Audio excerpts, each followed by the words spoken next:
possums, rabbits, um, wallabies, etc. It's pretty incredible. Gloria and I were in training with that invasive plant controlling hosted. They do one almost annually and invite people, from New Zealand, and there's people from, oh, I can't where else. There was somebody there from New Zealand. And, it took place out in Nashville, uh and so, we had local people as well, but it was incredible. There's people from really all over the world, and there was a presenter who gave that presentation on how they're really working on technology to do this, invasive animal predator control because of the bird population. And it's impressive. So that's really cool that you got to see a little bit about that. Yeah, the other one last thing is that I'm a swimmer and use a wetsuit, and there was a race there where they cautioned swimmers to clean and dry out their wetsuits if they had swum in another lake for fear that wetsuits would transfer invasive plants to other lakes or other pests. That's awesome. I mean, they're really serious Amazing. about it. Yeah.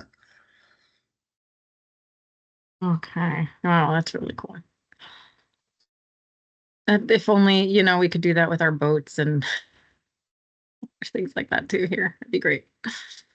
Okay. So at 6 after, I'm going to get going. And there may be people here who don't know me very well yet. So as a presenter, I also, want to welcome Gloria and Anastasia here with the IMA program.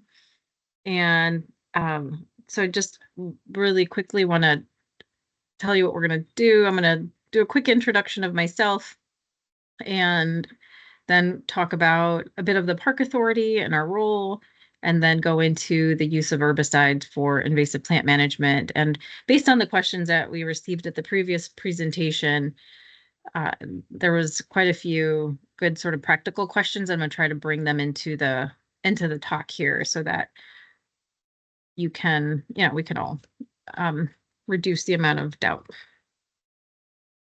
Let's see. So yeah, I'm the invasive plant program manager. So even though I sent that email out about all the names, we decided to stick with invasive plant program, which invasive plant management program. So IPMP.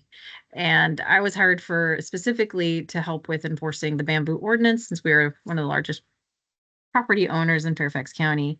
I came to the Park Authority as a natural resource manager for Eleanor C. Lawrence Park and helped with trail maintenance and managing meadows and in removing invasive species and trying to protect beautiful native spring ephemerals, as well as wildlife. And before that, I came from the Reston Association and worked there for about 10 years. And I have a master's from George Mason as in environmental science and policy.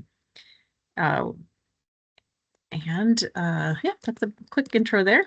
I can't, there we go. Nope, that's not gonna work. Let's see. There it is. So yeah, Fairfax County is the largest landowner in Fairfax County. And because of the ordinance passed in 2023, we're also obligated to manage our bamboo and try to reduce its spread onto other property. We have about 27,000 acres here, and of that, about 17,000 of it is natural areas, undeveloped. And then, of course, there's 1,800 miles of edge habitat, so along roadways, along trails, that sort of thing. So now we have two full-time staff in our program, yay, and one part-time staff. Anastasia is on, and so far we're about at 73 IMA site leaders, and the wait list is slowly being worked on thanks to Anastasia, and we're at about 65 parks so far. So we are really grateful because a lot of the work that we do and the ability for us to be able to do this training so our volunteers can use herbicide is because of our volunteers and all our other partners who work so diligently to support the park authority, parkland, and natural areas and our wildlife. And we're also really grateful for our area crews to help support us by picking up our trash bags and other things that they help us with. So again, really quickly, why do we remove invasive species? This is just a presentation I gave to staff, and so I wanted to give them a bit of a background, but we know that our work is really important in protecting and supporting wildlife. And if we don't have a certain amount of native species, like the study showed, about 70% native, the chickadees, the hatchlings won't survive to fledge, or there's a lower rate that they will because of the lack of insect for their babies to grow. And because we're doing this work and providing herbicide to you to manage invasive species, I do want to make sure we all understand that we're doing with the utmost care of protecting our Mother Earth and understanding that what we have in our hands is so important to take care of and be very careful with the way we're using herbicides. And so that is why we decided that the best step forward with this pilot project is to use the buckthorn blaster, which limits the amount of herbicide that can be accidentally sprayed onto anything or put onto anything. Now, this slide provides information about the licenses that Virginia Department of Agriculture and Consumer Services provides. So the commercial applicator is the license that I hold. And so I am the responsible party for all people applying herbicide within the IMA program. So that is why it's going to be really important that we ask that you all are diligent with recording your time, or not time, but herbicide usage and where you're doing it and how much you're using it, because it's the law to keep things in record.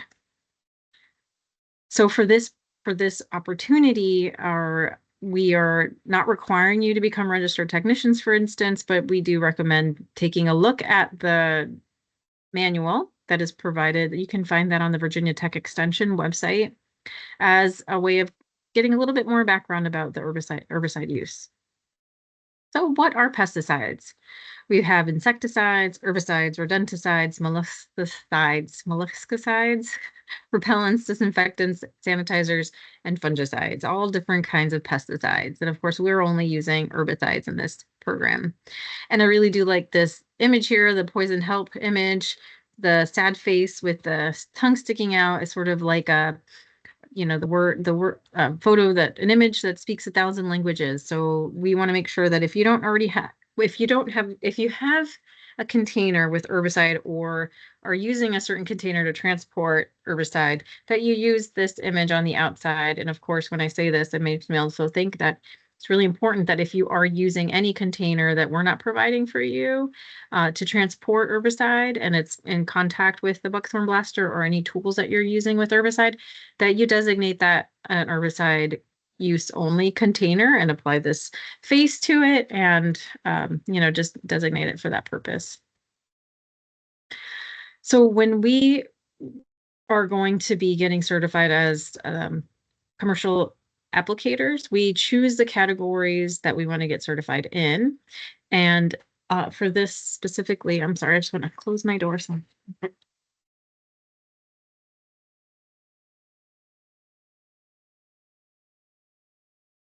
So for this program specifically, I have the forest pest control category. I do think that the ornamental pest control could be applicable to our work, but most of the time we're doing work in forested areas. So that makes the most sense. However, this category does include forest pest issues like insect pests that we don't manage, but for instance, like the care of hemlock, Bullia delgid, to protect hemlock trees. That would be a category that it includes information about that, insect pests and other diseases too. So the label is the law, and we will be providing copies of the label of the herbicide that we'll be using. And so it's always recommended that we read the label so that we're very aware of what the label says, so that we're following any rules, any laws that label is telling us that we must abide by. So the PPE is the minimum PEPE, but all of that type of information is included in the label. The mixing, which you won't be doing, but the percentages, like what species of herbicide can be used or can be treated with the herbicide are things that are included in the label, as well as the caution words. So the signal words are telling us the toxicity level of the herbicide. And so the herbicides we use only have a caution rating. We don't, and we haven't, and we hope not to have to use any other more dangerous chemicals.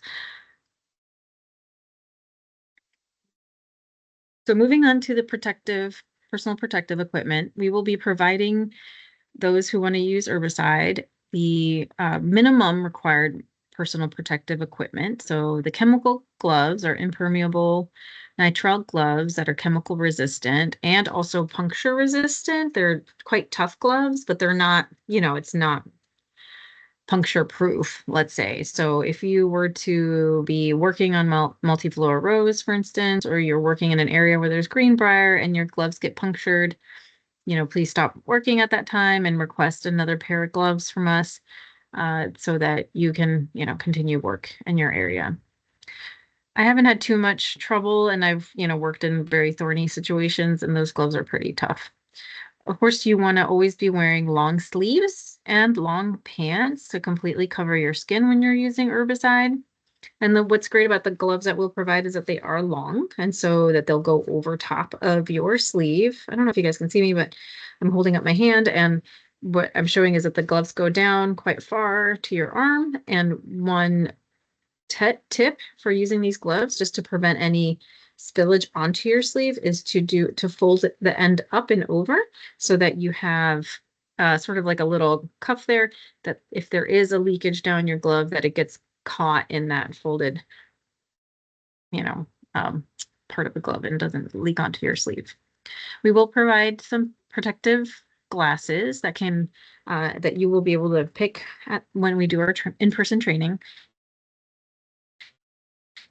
And we try to wear impermeable shoes, socks, and a hat to cover your head as well. Now, that is the minimum PPE, and there's also the option for you to wear a mask, and that's something that I typically prefer, if at all possible, in certain situations, because when I smell the herbicide, I tend to think that it's volatilizing in some form. I'm smelling the chemical. I don't have scientific proof of that, but it's my own personal uh, sort of safety measures that I prefer, especially when we're mixing chemicals. I'll even wear the respirator on the left that has the filters to prevent any inhalation of the herbicide. Oops. So here's some of the tools that we use for herbicide use. Of course, we have the handheld sprayers, different kinds, the bottles and the pump sprayers, and then the backpack sprayers. And these are not things we're going to be providing to you. There may be a moment in the future as we figure out next steps for this pilot of having volunteers use herbicide. There may be a possibility. We're still working through that and trying to figure out. This may take over a year, it may take a year or so to decide what we're going to do in the future, but there may be a chance where we have a handheld sprayer of some sort for perhaps a foliar spray if there's some EDR species at your site that you might be able to help us with controlling, that sort of thing. Now, with the tools that you'll be using alongside the herbicide, the buckthorn blaster, we ask that you designate those tools unless it's somebody else doing the cutting for you. But if you're going to be cutting and applying at the same time, and you might be switching hands or something to saw something quite large, we ask that you designate that saw or that lopper specifically for herbicide use, and you keep it separated. You put the little symbols on it. You write that it's for herbicide use, gloves only, and so that you have that separated and it's so nobody else picks it up with bare hands is really the concern. Okay, so the types of herbicides that are available in the market are selective herbicides and non-selective herbicides. Now, the selective herbicides are those that are more specific for plant and certain types of and help protect desirable plants. So there may be a grass-specific herbicide so that we would not kill, let's say, a broadleaf herbicide or a broadleaf plant and only be killing grasses. And then there's also broadleaf specific or woody specific species that won't kill grasses. And so sometimes our contractor, when they're working in meadows, for instance, will use a selective herbicide so that they don't kill any of the grasses in the meadow and will only kill the broadleaf invasives that are taking over that site, for instance. For using, like in the image here is the basil bark treatment, which is mixed with an oil. An herbicide is mixed with an oil. And you would use a woody specific herbicide in this situation most times, not always, to then apply that to the trunk.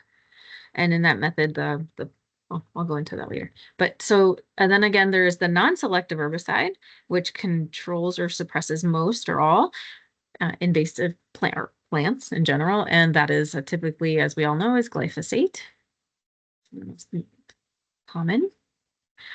So then there, other types of herbicides, of course, are systemic, which move internally through the plant. So we use, for foliar application, we're going to use a systemic herbicide that is going to be absorbed, and we apply something called a surfactant or an adjuvant. And this opens the cells of the leaves, and the plant absorbs the herbicide through those cells, and it moves the herbicide down through the branches into the root system. And I love showing this image of a tree as it just shows how complex and wide and large roots of the trees can be. But it moves it down into the root system to fully kill the plant. Now, contact herbicides could be something like vinegar that some people choose to use. Not preferred because it does cause harm to the soil as well, but this only kills the part of the plant that the herbicide touches. So then our herbicide application tools here, we're killing some stilt grass. And in this situation, you might use a grass specific or herbicide, but in many cases, our contractors will just use like a 1%, 1.5% glyphosate mixture with a surfactant, and it does not kill, let's say, the fern that's there in the front, but it will kill the stilt grass, which is quite sensitive. So here you can see the buckthorn blaster, which is the sponge tip bottle that you'll be using. There's other options, like people will use like a drip bottle or like a little squirt bottle that has a little point like you see in labs, or the spray bottle as well. Those are other different types of tools that we've used in the past. I don't prefer the spray bottles because I feel like they leak more often than not, but perhaps they're getting better. So things to consider when we're going to be applying our herbicide and using our buckthorn blaster. We want to be sure that on the days that we're going to be applying, we're checking the weather. We don't want to have a downpour after the use of herbicide so that the material doesn't get washed down off the plant and onto the soil.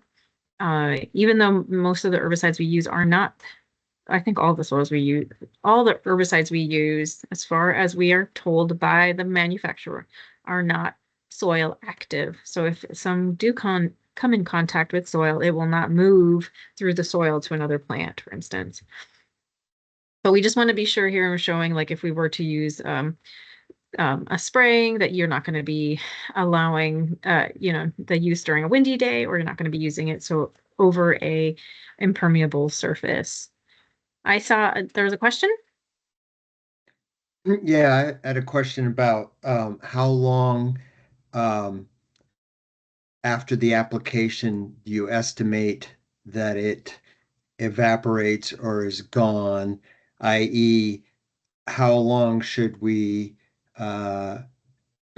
apply the herbicide before expected rain or something else that might remove it? Yeah, so with the buckthorn blaster, because we're really applying to a fresh cut, the plant quickly absorbs the herbicide, or should quickly absorb the herbicide, as long as you're not doing it in the spring where the plant is then shooting its liquid, its water, its nutrients up into the leaf system, and the herbicide tends to get washed away. But it should be absorbed rather quickly. When we are doing herbicide, we tend to herbicide application, they say anywhere, I've heard a couple different theories, but 12 hours is the best but this is foliar application. So for herbicide application with the buckthorn blaster, you just don't want it to be pouring down rain within an hour or two of the application, because it will rather quickly absorb into the plant. So I would say just to be on the safe side within 2 hours. Like you don't want rain coming within 2 hours of application. We have in the past where, certain situations where we're out there and it starts to sprinkle and we know that there's no heavy rain expected and it's sprinkling on us. Sometimes we'll continue working because we know there won't be any harm of the plant or the herbicide washing away. Go ahead, Margaret. Okay. Um, have you shown us specifically what the buckthorn blaster is? Has there been a slide where you've shown us that so we know what it looks like? Yes, it's this one right here. The sponge tip bottle is the buckthorn blaster. On the right side? On the right here. Yeah. Do you see my mouse? I don't know if you can Oh, see it. okay. Yeah, that's the buckthorn blaster. It's a sponge tip bottle. So Buckthorn it's like, blaster is like the Nisma's. Yeah. is it like, Isn't Buckthorn a brand name of Buckthorn's like the brand. Yeah, Buckthorn blaster is like the brand name for the company that made it originally. Yeah. is it like the daubers that are on the other side or not? Yeah, I'm not exactly. sure. Same thing. Dauber, sponge tip bottle, buckthorn blaster. They're all the same. Okay, so we're not spraying then. We are, No. okay, that's sort of the basic thing I needed to know. Thank you. Yeah, you're welcome. Yeah, just because this is a pilot project, we're just starting to work with volunteers. This is the first time we're doing this, and we actually have quite a bit of interest, almost 50 people. We want to be sure that we are starting with the easiest, most clean, least likely to spill method for herbicide application. This is just sort of the easiest way, and as we understand it, other volunteers who have been permitted to use herbicide on parkland and other municipalities, this is what they're also limited to, and it just makes sense for right now. So yeah, so the other thing is like making sure we're not applying on impermeable surfaces. The other thing. So there's things to consider. Making sure we're not working on adjacent to water.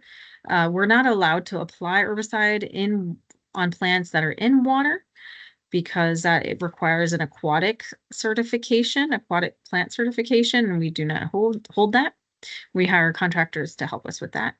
You can, however, apply to plants that are adjacent to, like on a stream bank, for instance. We just want you not to be applying herbicide on plants that are in water. So that's really the rules. Just as long as it's not in water, you're okay. Of course, being careful with human interaction and other animals and bees too. So we will be providing signs, those little yellow herbicide signs, caution signs, or something similar for you to take with you so that if you're working with the herbicide along the trails, for instance, or near a field where other people play or work or whatever they're doing, walking, then we want to make sure that you have these signs up while you're doing the cut and application. And then, of course, being careful not to apply the herbicide to plants that are sensitive or native and that we want to protect. I saw another question come in. And I don't know, maybe we should hold questions until I've gone through everything because I might answer them and then if you just hold them and we can get through. I know there's always a lot of questions and people had some really good ones before.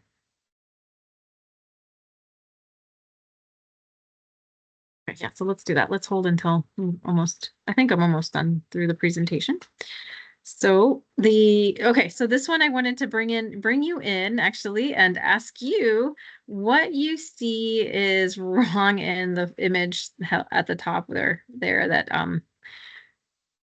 you're seeing with the red circle and the hash in front.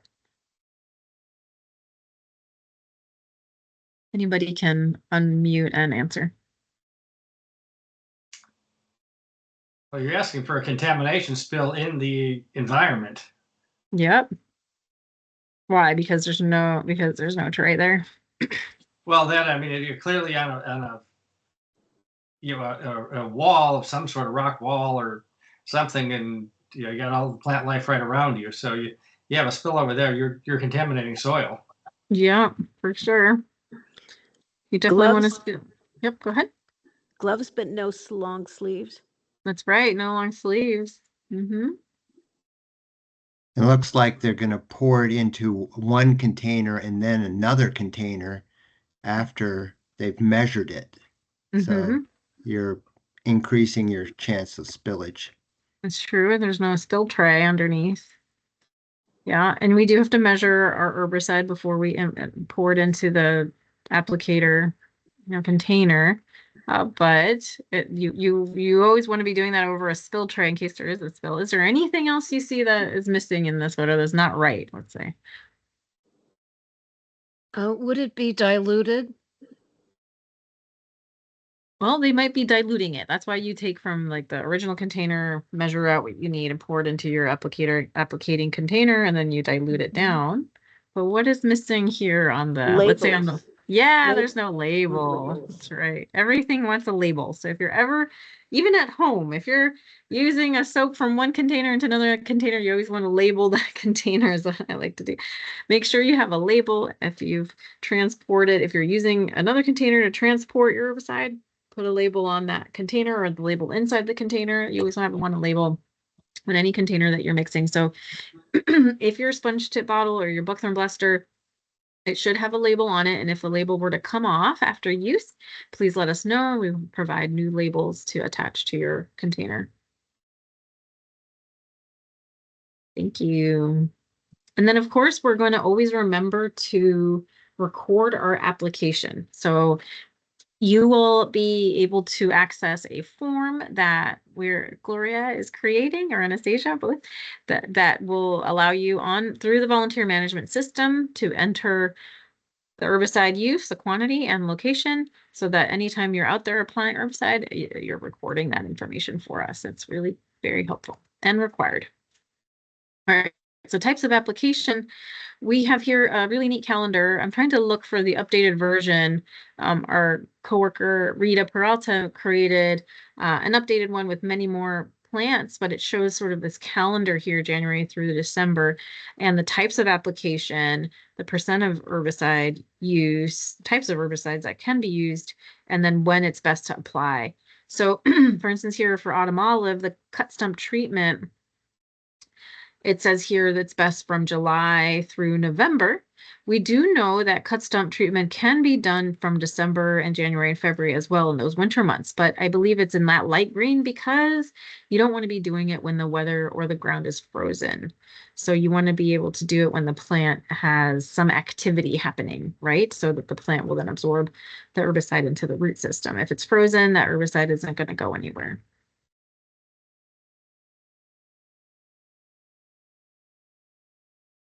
Hack and squirt is another method, and this was brought up at the annual appreciation event where there's a situation where there's a lot of invasive, like large invasive trees in certain areas, or just a situation where it's easier to not cut down the entire plant or tree. And they asked about using the buckthorn blaster to do a hack and squirt.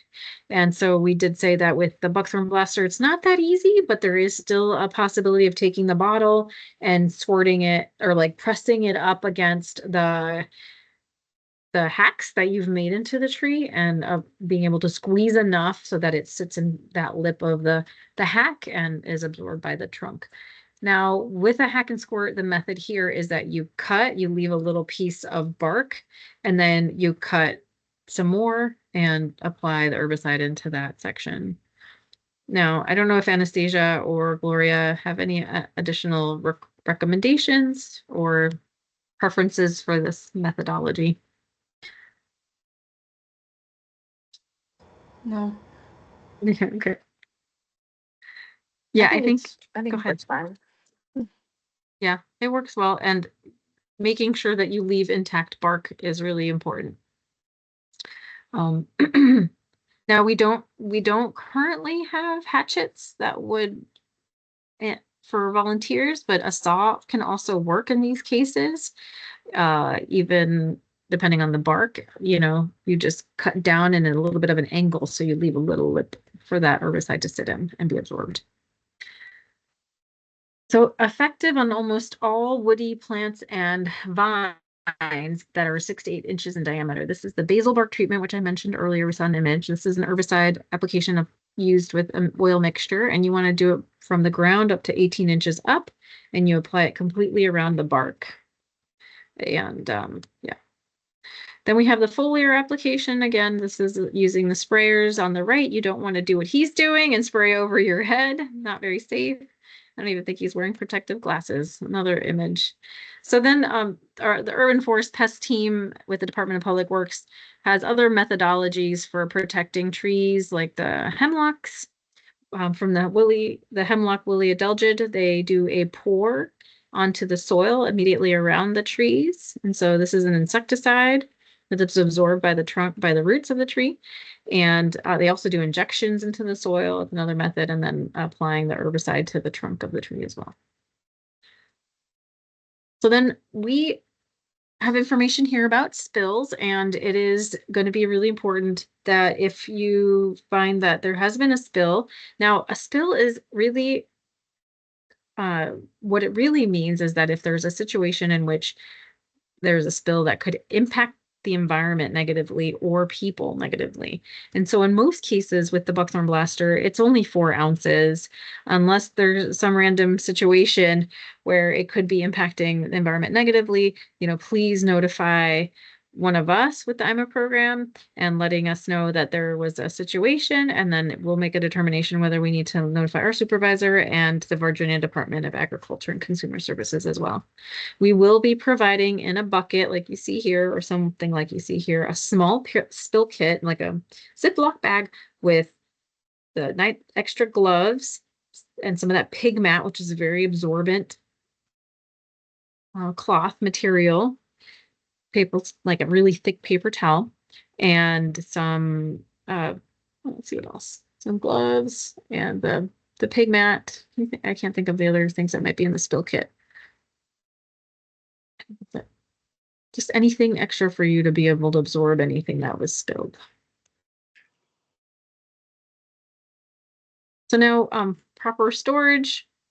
We would prefer that you keep that container outdoors. If you have a storage cabinet outside, a garage is okay, a storage shed outdoors, that would be ideal. Now, if you have to transport or a balcony, for instance, if you have to transport the herbicide to your site or back, it is best to have it in the back of a truck, or if you have to have it inside the cab of the car, keeping your windows open is a must, just to allow things to ventilate. So you're not breathing in any sort of volatile organic compounds that are released by the chemical or the outside of the bottle or anything. So now I go through here with some list of some species, and we can talk a little bit more about the cutting and how we apply the herbicide with the buckthorn blaster. Now we know some of the invasives are rather large. Some of the vines can be very, very thick. And so there was a question that came up that was really interesting and, could be very much something you would be facing if you're cutting something large, like a large autumn olive or a big English ivy vine, and you're using a handsaw and it's taking a while to cut through the entire plant. Now, in that case, we know when we apply herbicide to the trunk in a cut stump treatment, we want to apply the herbicide within 1 to 2 minutes of cutting the plant. And the reason for this is because the plant will start to seal itself, which is the plant's reaction to wounds, right? And so the plant will seal itself and then not absorb the herbicide. And so if you're cutting a very large plant and you're using a handsaw, it may take you a while to get through the entire plant, and you're like, oh my gosh, this is way more than a minute or two, and I've already cut this section. And so that is why we want you to designate a certain saw or lopper to one plant. If you're cutting through a plant and you need to take a break while you're cutting, I would recommend applying some herbicide to what you have cut. Even if it's just a small opening, you can squirt the sponge tip by pressing into the trunk with the tip of the bottle and applying some pressure to the bottle so that some herbicide comes out and gets absorbed by the plant, and then go ahead and keep cutting. That could happen with winged burning bush. There's a lot of burning bush out there. Now, as you can see in the bottom photo here, there are multiple stems. You would apply the herbicide on a large stem around the perimeter of the plant so that it is absorbed right by the part inside of the trunk or bark of the tree or shrub. And the herbicide goes, that's where the liquid, right, in the xylem and the phloem of the tree exist, and that's where the liquids go up and down into the root system and up to the leaves. And so that is where you would apply the herbicide. Now, if you're cutting a vine, you would apply the herbicide on the entire stem, as well as on small stems that are coming out of the ground. You want to apply the herbicide completely. And you want to be sure that you're applying a good amount of herbicide to it, because it is a small quantity. If it's a large plant, I might go around this stem a couple of times to make sure, especially if I'm seeing the plant really absorbing that herbicide really quickly, I would probably go around it a couple times to make sure there's enough herbicide. And here's one of our EDR species. And as you can see, some leather leaf mahonias get rather large. And so I would be applying quite enough herbicide here for it to be absorbed by the plant and kill it completely. And even if it's a multiple stem plant, like the bush honeysuckle, I would apply herbicide to each of the stems that I have cut. As many as possible. I mean, there's some like multiflora rose where it's many, many, many stems. So it's really hard to treat every single stem. You might miss some. And especially if you're working with volunteers, you might come to a site like this where you're cutting multiple vines around the trunk of a tree. Or if you're cutting multiple bush honeysuckle, and you have multiple volunteers doing the cutting and you're following up with them, you would want them to point their lopper, for instance, to what they cut, to the multiple stems that they cut, so that you would not miss too many. A lot of times it gets lost in the leaf litter, right? And so having the person there who's cutting to show you where to apply makes it really easy, or less likely that you'll lose all the stems that were cut. Of course, with things like multiflora rose, you may be coming back to recut the stems that you missed. If that's the case, it might happen. So here's an example of a very large oriental bittersweet, or round leaf bittersweet is a new name we're using. And that might be a case where you're sawing through that stem or that vine. Need to apply a little bit of herbicide before you keep cutting because it's so big. And here's some images of porcelain berry, another one that might be very challenging to manage because of the multiple vines. But if you can find the large vine that's underneath a big shrub, it can be very satisfying to kill that one. So here's an example of cutting a vine along a tree. There's not much space here on such a big vine, but you can get that buckthorn blaster tip to, if you press it down, that herbicide will come out and it can spread out onto that surface. So you want to cover the entire surface of the cut there. Garlic mustard is an herbaceous plant. You won't be applying herbicide with a buckthorn blaster to that plant. I already mentioned multiflora rose, barberry, Japanese barberry is another great one to be applying herbicide to. However, this is a multi-stem plant as well, so it can be rather challenging. The lower you cut to the soil, flush to the soil, the less stems you will get, ideally, and less, hassle to apply to so many stems. Virginia creeper is another good one for applying herbicide. It's a woody vine. This one is not for herbicide use. This one, ideally, you're digging it out. If you can get the whole bulb, that'd be great. And then I just have a plug here for our early detection rapid response species to keep an eye out for those, and use iNaturalist if you see it out there. But letting us know if you have new populations, a few more or any other would be great. So now I'll pause and let's open up for some conversation. Questions that came up. Well, I have one question. Well, I actually have a bunch, but one of them is, would we be supplying our own trays? I have some trays, some plastic trays that I use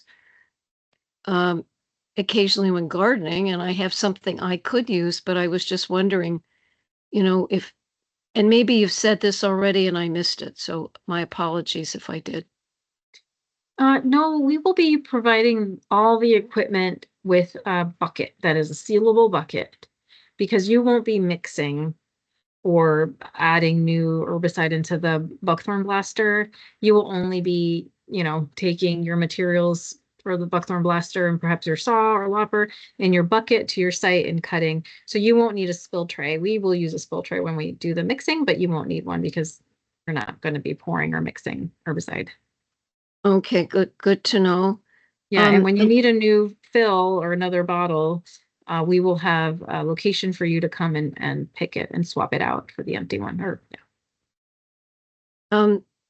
I noticed of course, I know that we're not supposed to use this on the herbaceous plants, but I'm wondering if in the future you have some plan to do that, because we have, things like the garlic mustard just proliferate so quickly.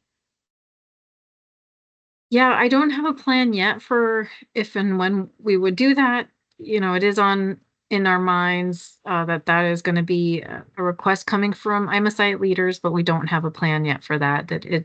We want to basically go through this process of giving you the buckthorn blaster, seeing how it goes. Are people going to be recording their hours or their use of the herbicide?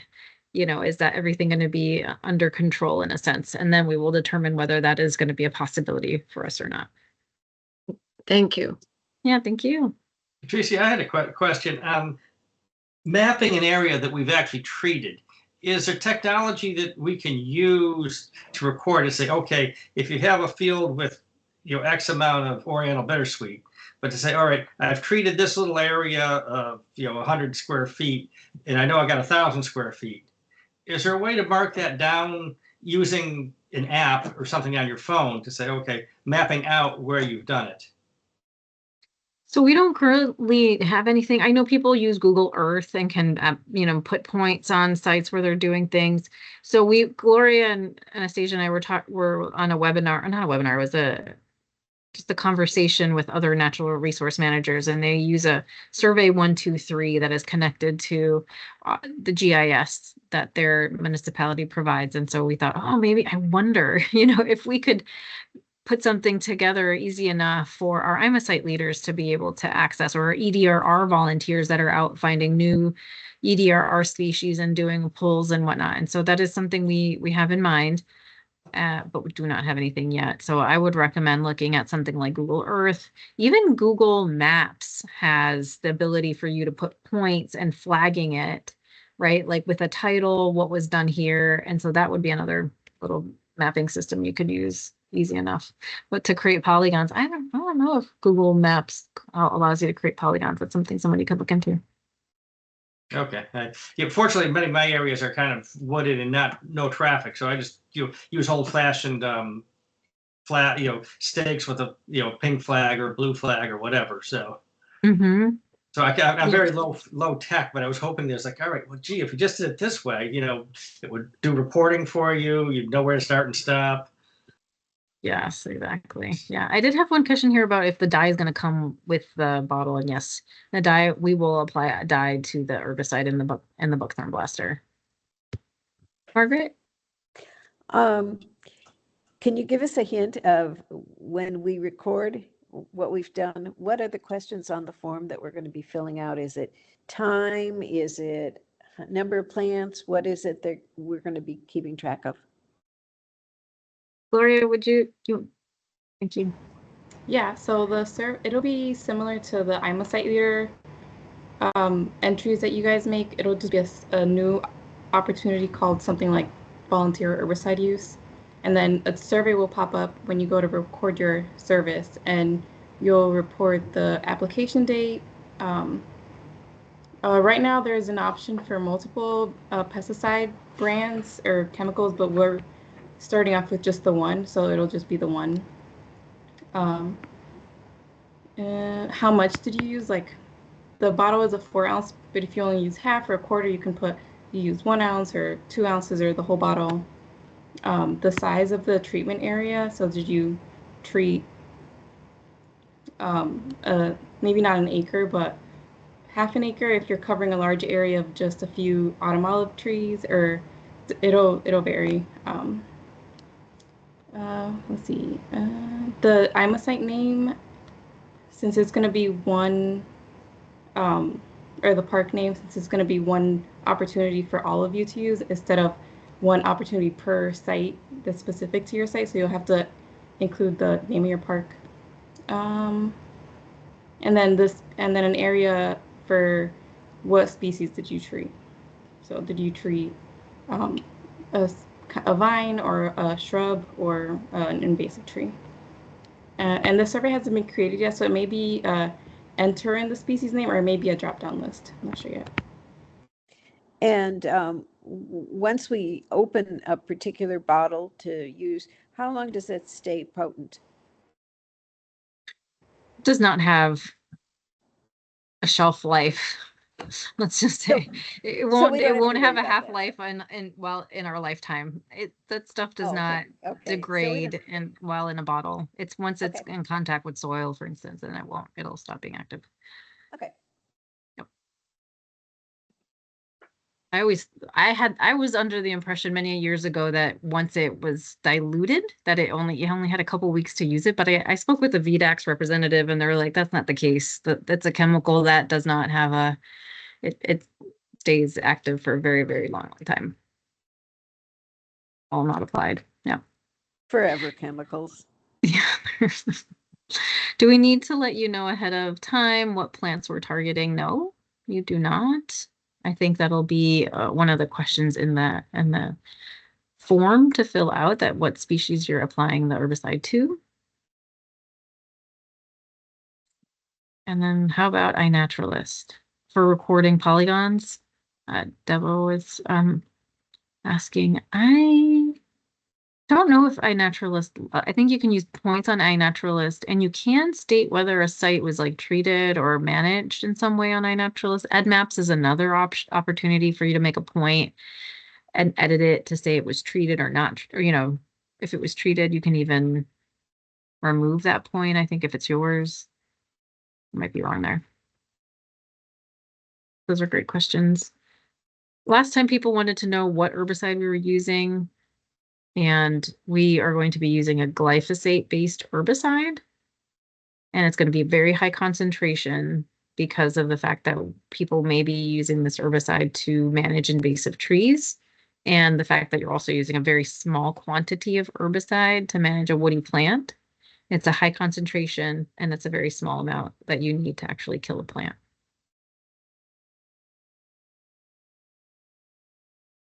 If there's no other questions.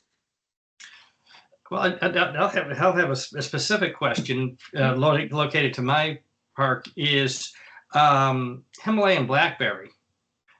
It's got a small cross section, but it's like, all right, digging, cutting the canes is one thing, but then digging the root out and then finding the rhizome that goes to the next root. To me, this would be a great application for that. Yeah. And certainly. Okay. Just thinking plan of attack. Yeah, and just like multiflora rose, it also has that rhizome and then other plant growing, and so we have to think about it, that plant holding a lot of its energy in those roots, and if it's connected to another plant that has, we may find that I treated this plant, I might have to come back and treat it because we know we've only applied a small amount to the one or two or few stems that we're seeing above ground, right? And so then there's that sort of situation. So monitoring the site, looking at the resprouts, and then applying to those resprouts may be the best way you're gonna be treating it and killing it completely. But it is high concentration, so it should be effective. And like I said, sometimes like on a larger plant, I might apply a couple rounds of it all the way around, see it absorb, and then keep going. So I know that it's going to completely kill that plant. Yeah.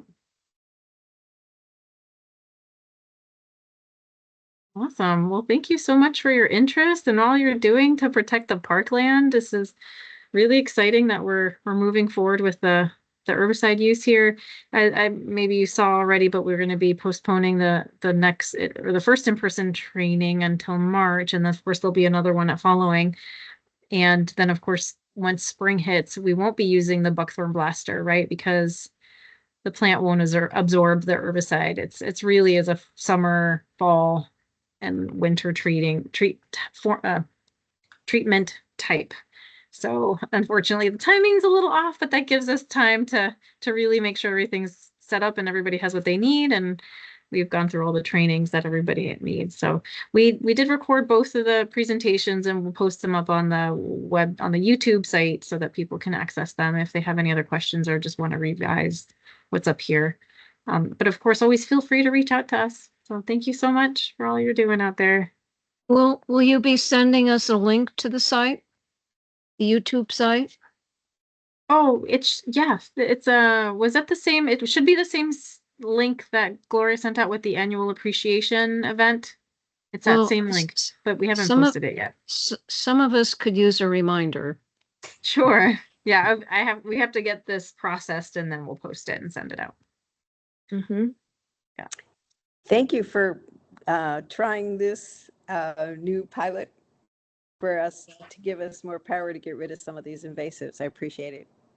Yes. You're Yes, thank welcome. you. Oh, thank Thank you. you for being willing to do it.